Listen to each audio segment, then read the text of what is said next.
tubuh manusia itu, ya, boleh slide lagi. Bukan hanya ada badan kasar. Coba ibu pegang dulu badan ini. Ini namanya badan kasar. Badan sel-sel, seluler. Ya. Rupanya bukan hanya itu tubuh manusia. Ada badan halusnya. Cuman dalam istilah internasional nggak bilang badan halus, nanti salah pengertian. Maka disebut badan bioplasmik.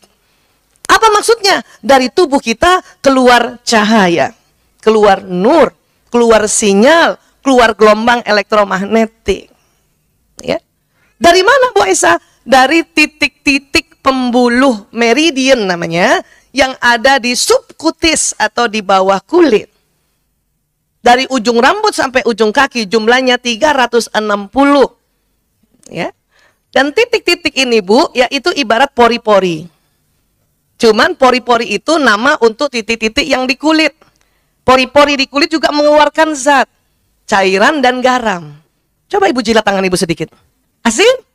Kan memang mengeluarkan garam. Nah, ada pori-pori yang di bawah kulit, tapi disebutnya bukan pori-pori. Disebutnya pembuluh meridian. Ini mengeluarkan cahaya. Dari mana? Dari sel tubuh yang diproses. Dari sel tubuh yang diproses. Ya, kalau kita cerita ini, wah itu bisa 2 semester. Sekarang ibu rasakan saja. Oh, dari sel tubuh.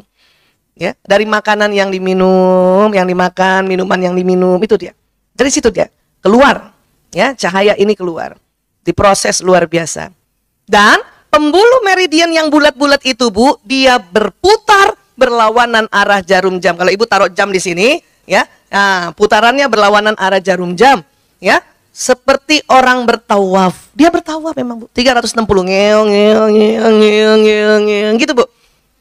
Kadang putarannya cepat. Kalau putarannya cepat itu berarti sinyal yang keluar semakin panjang, semakin cepat. Kadang putarannya lembek. Sudah mulai tersendat-sendat. Ibu percaya tubuh kita mengeluarkan nur, cahaya, gelombang? Ibu, kita punya HP. Ibu punya HP nggak? Punya. Gadget atau HP ini dulu tahun 1973 ditemukan oleh perusahaan HP. Ya, ini juga bukan di endorse, cuma sejarah saja. Motorola. Pernah dengar itu? Ada salah satu anak buah Motorola tuh cerdas. Kini diberi petunjuk juga oleh Allah ya, walaupun bukan non-muslim. Dia non-muslim. Ya, tapi orang kalau ada ilmuwan berniat meneliti tentang alam semesta, Allah beri petunjuk. Ya. Nah, Martin Cooper itu waktu membuat telepon genggam terinspirasi dari tubuh manusia yang dimana ada badan selulernya, ada badan bioplasmiknya. Cuman tahun dulu itu 73 telepon genggam sebesar batu bata.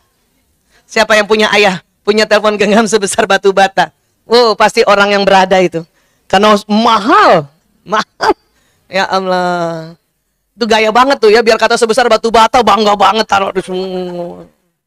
Akhirnya berproses, setiap tahun teknologinya semakin kecil. Pernah satu ketika pager, tahu ibu pager? Nggak bisa ngomong langsung, dia bunyi aja, tininit. Baca, hubungi rumah. Telepon rumah, pernah Bu satu masa begitu? Berarti kan buat kita yang umur-umurnya yang lahir tahun 50, 60 sudah melewati masa-masa teknologi beragam-ragam ya. Mulai dari telepon yang diengkol, ada sampai yang sekarang. Allahu Akbar. Nah, telepon genggam ini, ya, ini bekerjanya kayak tubuh manusia. Cuman karena di sekolah kita hanya belajar badan seluler, badan kasar, tidak belajar badan bioplasmik, maka kita ya jarang tahu bahwa tubuh manusia adalah gadget alam semesta yang Allah ciptakan yang luar biasa, yang sinyalnya luar biasa Bu. Ya, jadi sinyal ini Allahu Akbar keluar dari tubuh kita. Memang nggak kelihatan dengan kasat mata. Itu kebijaksanaan dari Allah, karena Allah Maha Bijaksana. Karena kalau ibu lihat sinyal ibu keluar benar-benar kelihatan, ya ribet Bu, ribet. Belum lagi sinyal dari providernya ibu. Nanti ibu kerjanya begini dong, mau kemana itu sinyal? Maka Allah kasih kebijaksanaan, nggak usah lihat. Ya, ini sinyal ini. Ini ada ilmunya nggak Bu Aisyah? Ada. Ini ilmunya namanya fisika kuantum. Allahu Akbar. Ya. Bahkan seluruh titik-titik, bahkan persendian. Nah, ibu, untung badan kita ada daging sama kulit. Kalau ibu foto kayak gitu sebetulnya. Jangan sok-sokan. Kalau ibu, sarang yuk, terus bentuknya kelengkorak. Aslinya begitu Bu, kita Bu. Itu sendi-sendi itu juga 360. Ya 360 itu berupa putaran. Ya. Nah, jadi tubuh manusia karena berlapis-lapis, ya, itu saking Allah membuat manusia itu sempurna. Ya, berlapis-lapis. Maka nggak kelihatan lagi kalau ada sinyal, padahal sinyal ini berpendar-pendar dari tubuh manusia. Allahu Akbar. Tidak pernah berhenti. Kalau berhenti, maka sinyal ini akan kembali ke Allah Subhanahu wa taala dan badan seluler kita kembali ke tanah. Itu nggak pernah berhenti, Bu. Tapi panjang pendek bisa. Bahkan sebetulnya sinyal gadget kalah dengan sinyal tubuh manusia. Ibu bangga-bangga punya HP 4G, 5G. Sinyal kita ya 4000G. Ibu bangga-bangga punya HP yang canggih, tapi ini masih kalah. Sinyal HP ibu belum bisa tembus alam barzah. Tapi sinyal manusia, ya, boleh kasih sinyal lagi, itu tembus alam barzah, tembus alam rahim. Ya. Kenapa? Karena sinyal inilah yang akan membawa pesan doa, Ibu. Makanya tadi kenapa saya buka pertemuan kita dengan cerita-cerita unik, lucu ya tentang pengalaman saya. Maka pada saat saya doa, ya Allah, saya mohon ya Allah, bilang Engkau beri rezeki ya Allah, saya punya laptop itu untuk berdakwah ya Allah. Allah kasih ya sinyal saya, Allah izinkan untuk menuju ke suami saya. Makanya dia tergerak. Ya, walaupun saya bukan minta pada beliau. Cuman rupanya sinyal ini bisa di-drive, atau di-drive Bu, dikemudikan untuk seseorang, untuk sesuatu. Dengan cara apa? Sebut namanya dan bayangkan orangnya. Ya. Makanya setelah belajar kembali ini, mulai saat itu saya bukan hanya berdoa, ya, hanya untuk misalnya beli sesuatu, tetapi memang saya tujukan pada suami saya. Ya Allah, saya kirimkan doa ini pada suamiku, Priyanto bin Sismadi. Kenapa harus pakai binnya, Bu Aisyah? Karena kadang nama seseorang cuma satu, kayak nama suami saya cuma satu, Priyanto. Kalau saya bilang, ya Allah, saya kirimkan doa ini untuk Priyanto, maka Priyanto seluruh Indonesia terkirim doa ini. Makanya harus pakai bin Sismadi. Barangkali ada dua nama Priyanto Sismadi, makanya kenapa Islam ajarkan sampai kakeknya lagi. Oh, saya kalau doa lengkap buat suami saya, Bu. Ya Allah, saya kirimkan doa ini untuk Priyanto bin Sismadi bin Parto Dimulyo. Nama kakeknya di bawah. Karena beliau orang Jawa, ya. Iya. Kemudian saya bayangkan wajahnya. Kenapa seperti itu, Bu? Ya, nih Bu, perhatikan dulu. Sinyal ini keluar dari seluruh tubuh. Dahsyat. Dan yang paling dahsyat lagi, keluar dari kolbu. Para ilmuwan mengatakan sinyal yang keluar dari jantung, dari kolbu 5.000 kali lebih kuat daripada dari otak dan dari seluruh tubuh. 5.000. Allahu Akbar. Ya. Ini. Dan salah satu fungsi dari kolbu, ya. Ibu, kalau saya bilang pikiran, itu kira-kira kerjanya di mana? Pikiran. Di otak. Perasaan di mana? Kolbu atau jantung. Maka perasaan ternyata lebih kuat, lebih kencang sinyalnya dibanding pikiran. Dulu banyak ibu-ibu merasa terhina kalau ada orang bilang, kalau perempuan mah perasaannya doang yang lebih besar dibanding pikirannya. Sekarang ibu nggak boleh merasa terhina, Bu. Justru karena perasaan kita lebih besar, maka kalau ibu berdoa, wow, dahsyat. Masya Allah, perasaan ibu. Saya sekarang malah bangga kalau dibilang perempuan perasaannya lebih kencang dalam hati saya 5.000 kali. Maaf ya. Bukan berarti laki-laki nggak punya perasaan, tapi perempuan memang Allah buat kolbunya, kekuatannya itu lebih dibanding pikirannya. Ya. Maka hati-hati juga perasaan, Bu. Kenapa? Selain doa, ya, sinyal ini membroadcast niatan juga. Dan selain itu prasangka. Nah ini hati-hati prasangka, Bu. Doa, insya Allah kalimatnya pasti baik. Betul, Bu? Niat, 90% baik. Karena ada orang juga 10% niat misalnya menipu, kan niatnya udah jelek kan? Nah, kalau doa pasti baik 100% insya Allah. Pasti positif. Niat 90% positif. Prasangka, ini 50-50, Bu. Maka mengapa ada namanya su'uzon dan husnuzon. 50-50.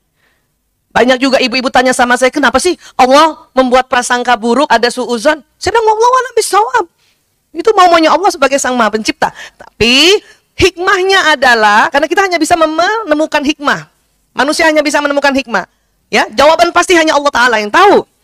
Hikmahnya apa? Kalau ibu ketemu orang baru di jalan, kalau ibu nggak punya prasangka negatif, ibu bisa kena tipu. Ngerti, Bu? Jadi prasangka negatif itu adalah juga menolong kita sebagai alarm. Kalau ibu ketemu orang jahat di luar sana, ibu nggak tahu siapa. Tiba-tiba dia ngajak ibu bisnis, minta modal dari ibu, ternyata penipu. Itulah makanya ada prasangka negatif itu muncul. Ya, terereng, tunggu sebentar. Kok dia tiba-tiba ngajak saya bisnis? Tiba-tiba dia minta banyak uang jutaan. Ntar dulu. Siapa ini? Paham tentang ini, Bu? Jadi semua yang Allah ciptakan itu untuk kebaikan kita.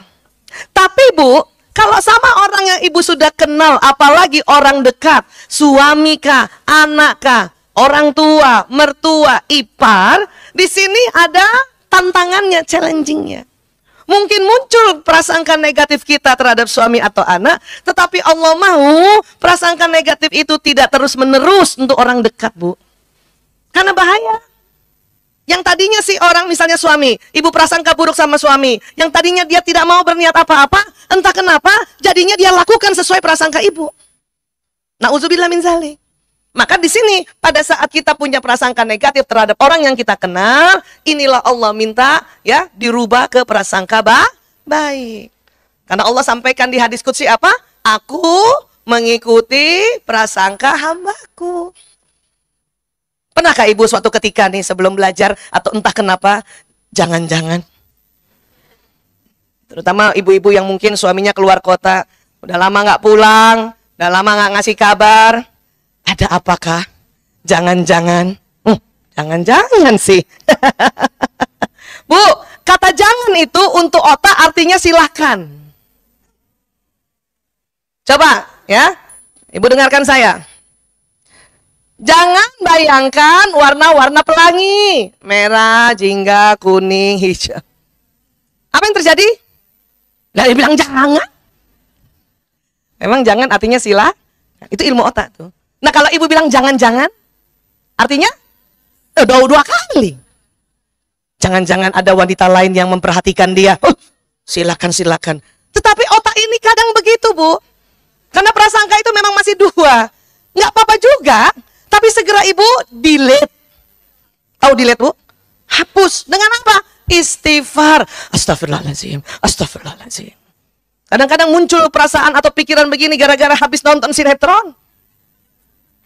Sekarang jarang anak-anak main layangan, apalagi kejar layangan putus. Kita yang nonton sinetron layangan putus. Iya kan?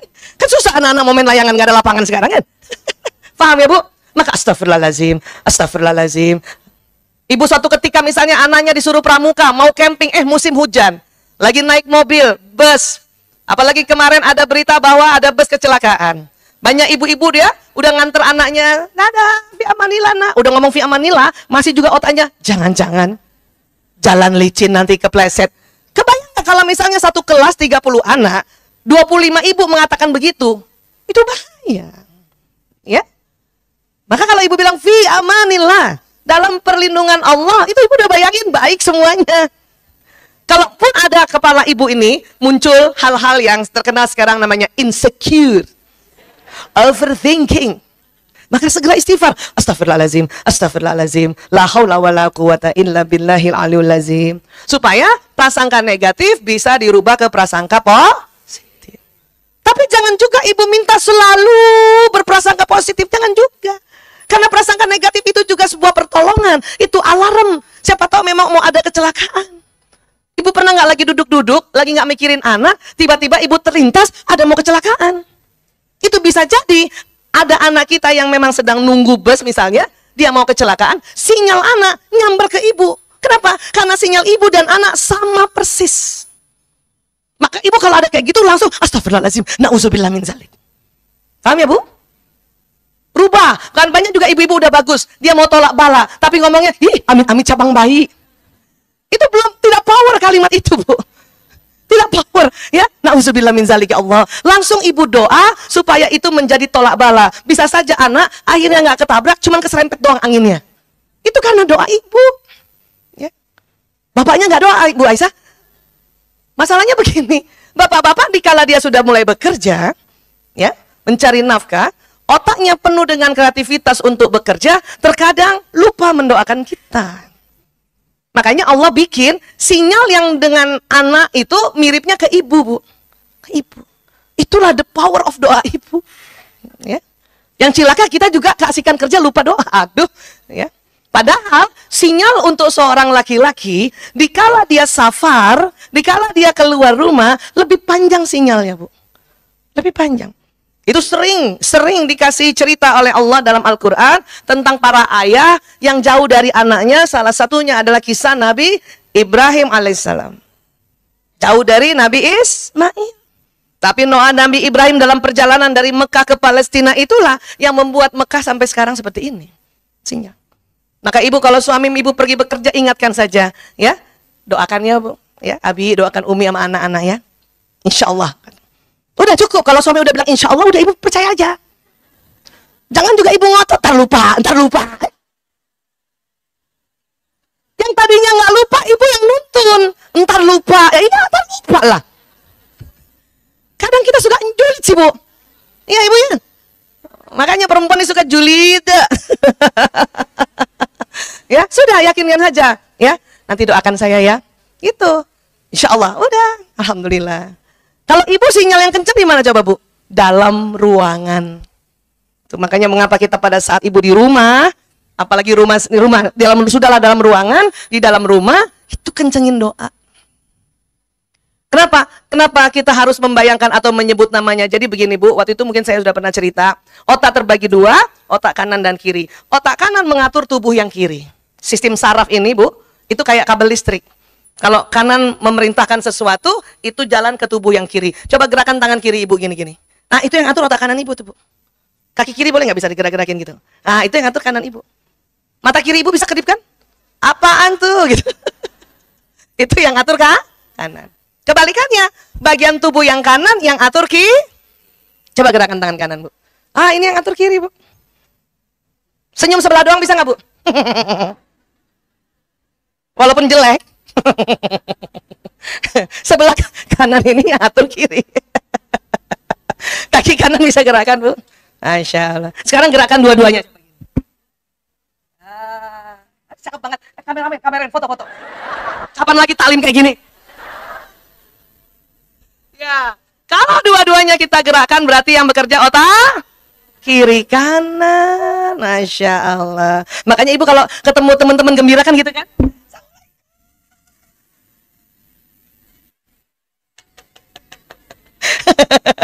Saking gembiranya Bu. Masya Allah. Ngerti ya Bu? Nah, jadi otak kiri tadi mengatur tubuh yang kanan, otak kanan mengatur tubuh yang kiri. Pada saat kita doa, kita sebutkan lafaz doanya, itu kerja otak kiri. Kalau kita lafaz doa kita sebut kerja otak mana Bu? Ya, pegang dulu otak kirinya Bu. Jalan pesannya ke sistem saraf tubuh yang kanan. Gerak gitu. Dari kiri ke kanan gini. Nah itu. Nanti apa yang kita ucapkan didorong oleh sinyal yang kanan. Tapi kiri belum. Itulah mengapa kita pada saat berdoakah, berniatkah, harus membayangkan. Kenapa? Karena salah satu kerja otak kanan membayangkan. Ibu bisa membayangkan wajah suami masing-masing? Nggak terganti-ganti gitu nggak? Alhamdulillah. Ganti-ganti. Takut gitu Bu. Bu Aisyah, suami saya udah meninggal. Sinyal kita kan kalah gadget, bisa nembus alam barzah. Pada saat kita doakan pasangan hidup yang sudah meninggal, orang tua sudah meninggal, ilar ruh, ya kan Bu? Sebut namanya kan? Itu baru kiri. Jalan ke tubuh yang kanan, sinyalnya yang dorong kanan. Tapi harus bayangkan. Kalau ibu nggak bisa membayangkan, ya salah satu kerja otak kanan juga adalah lihat gambar atau lihat foto. Lihat foto. Punya foto suami di HP ibu? Ada. Yang foto sendiri Bu? Tampak depan, tampak kanan, tampak kiri ada? Kayaknya belum ada kalau kayak gitu ya. Mulai nanti malam bikin. Bikin ya Bu. Kalau ibu mau mencoba belajar membayangkan pakai otak kanan, ya. Lihat suami, lihat muka suami baik-baik. Simpan di otak kanan Ibu.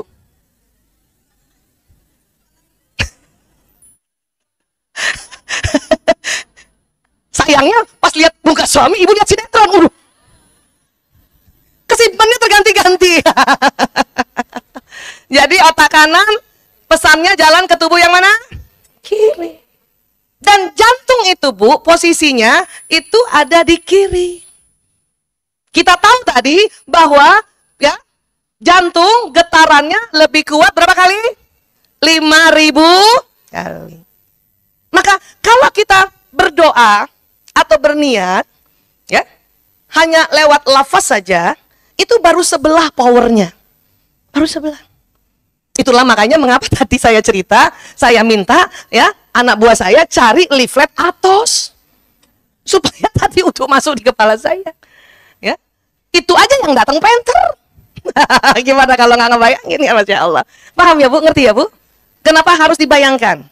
Ya, Rasulullah juga dalam sebuah hadisnya mengatakan, beribadahlah engkau seolah-olah engkau melihat Tuhanmu. Nah, seolah-olah itu kerja otak kanan, Bu. Sampai sini bisa paham kenapa harus membayangkan? Kalau Ibu tidak bisa membayangkan, ya lihat saja. Lihat gambar, lihat fotonya. Paham ya, Bu? Makanya perlu kalau ada foto di sini, foto anak atau apa, Ibu pas lagi dimanapun, di kendaraan, bukalah foto anak. Ibu doakan, ya Allah, ya. Buka dulu dengan salawat, Allahumma shalli wa sallim ala sayyidina Muhammad. Ya Allah, saya kirimkan doa ini untuk anak pertamaku, ya Allah. Sebut namanya lengkap, sambil lihat fotonya. Al-Fatihah. Maka sinyal ibu ini akan mengarah ke orang yang kita doakan. Allahu Akbar.